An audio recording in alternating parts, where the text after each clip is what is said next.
Hi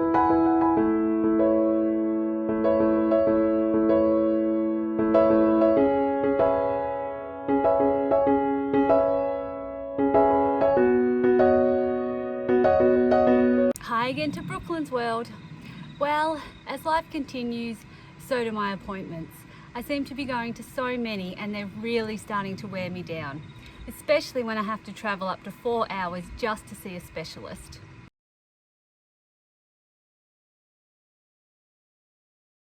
So I went to my second appointment with the psychologist, and after asking a lot of questions, she seemed to just give up and decided to focus on my pain.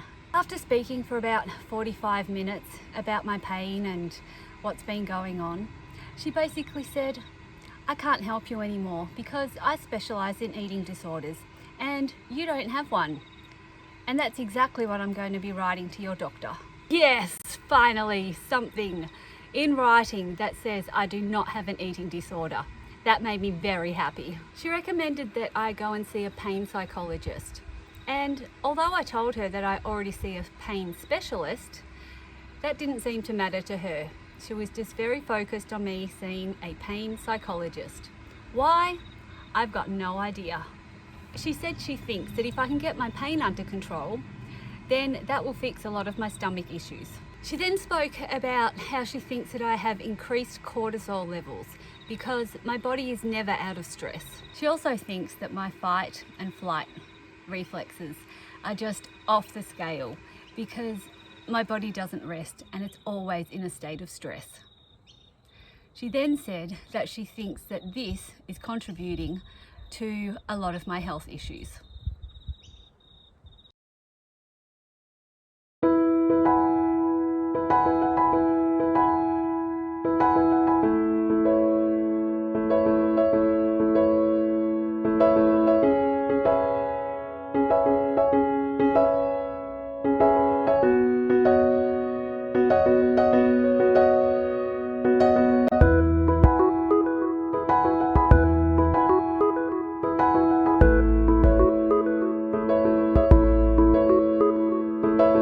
Well, after all of that, and although I'm very happy that I got the clearance of not having an eating disorder, I'm still not fully convinced about going to see a pain psychologist because I don't see the point at this stage.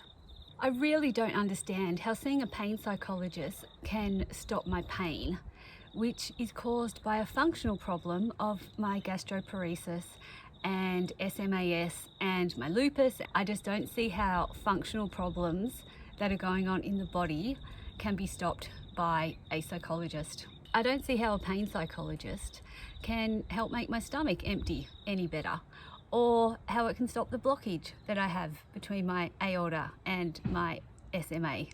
I don't understand. I don't know how it can help to stop my lupus from attacking different parts of my body. I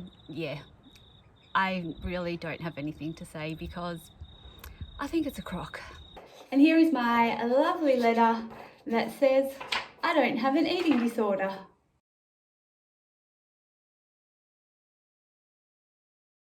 I had another follow-up appointment with the new gastroenterologist, and frankly, I think I got the brush off. I don't think I'm interesting enough for him. I was probably in his room for about 5 minutes, and all he did was ask how I was doing and asked if I was still seeing the dietitian. I told him how everything is the same, that I still have trouble eating, I still have pain when I eat, I still feel full all of the time, I still feel nauseous all of the time. And all he did was check my weight and said that he was happy that it was now stable. We then spoke about the medication that he had asked me to take from the last appointment. Now, this was the medication that I was very hesitant to take, and I actually didn't end up taking it because I just wasn't comfortable with it. And he actually said, "I'm glad you didn't take that medication I prescribed because you're managing to do quite well on your own. So at least now we have a medication that will be a backup for you if it's ever needed." He then asked me to just keep seeing the dietitian, told me that he wanted me to see a gut-focused psychologist, which, after I asked him some questions, sounded very similar to the type of therapy that my dietitian has asked me to get involved with. And then he said, And if you feel like making another appointment, just call when you feel like it. Coming out of this appointment, and I can't believe I'm even saying that, I am so glad that I'm still in contact with the gastroenterology team at the hospital that gave me my NJ tube, because right at this point, if I still didn't have them sort of connected in some way, I don't think I'd actually have a gastroenterologist anymore. So that's a bit of a worry, because I'm still not fully convinced that the hospital and their treatments are the best way for me. I really feel like now I'm starting to get a lot of opinions on my pain, and I need to focus on my pain and see psychologists for my pain and going down that kind of route. But I still don't see how getting my pain under control, which I really would like to do, that would be the most awesome thing ever. But I don't see how that can physically make functional problems disappear. I don't understand, and I haven't been able to get anybody to explain that to me properly yet.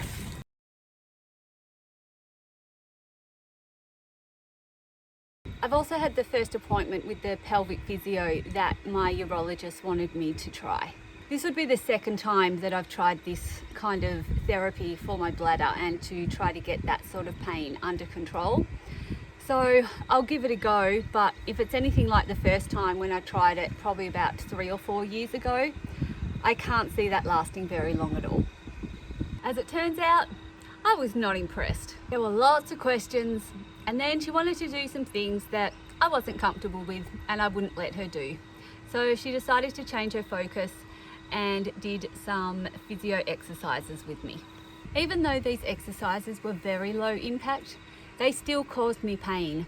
So she couldn't actually do everything to the full extent that she wanted to do. But she asked me just to keep trying when I was at home, and she also gave me some just general non-pelvic physio exercises to do as well. I did keep on trying with doing the exercises that she wanted, but the rebound pain that I got in my bladder it was not acceptable, and I was not about to continue doing what she was asking me to do. This kind of treatment also falls into the I don't understand what the point of this category is, because I don't understand how basically doing physio can help with a functional problem, which is my interstitial cystitis, which by definition is teeny tiny microscopic holes in the lining of the bladder which cannot heal, and this not healing is what causes all of the issues. So I don't understand how physio can physically heal my bladder wall. After this first appointment, I really was prepared to pull the pin, because I'm just like, there's no point to this is just ridiculous, I don't see the point.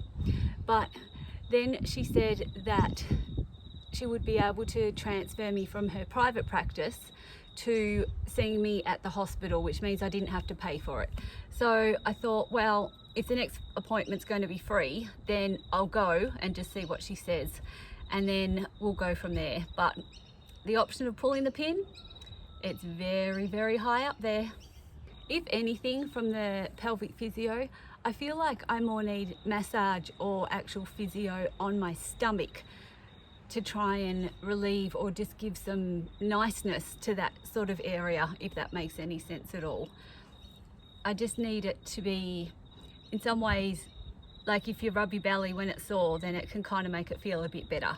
It's sort of like that sort of treatment I think would be very beneficial to me, not what's about, well, what she wants to happen anyway. So, oh well, we will see. So that is a snippet into the life of Brooklyn at the moment. Appointments, appointments, appointments, and there is many more to come. So the journey continues. I myself I'm just pretty stable at the moment. Nothing's really happening. Nothing's changed, which is good, I suppose. Nothing is worse, which is good as well. And that's it. That's all I've got. So thank you for listening to this part of my story, and I will be back again soon. Bye.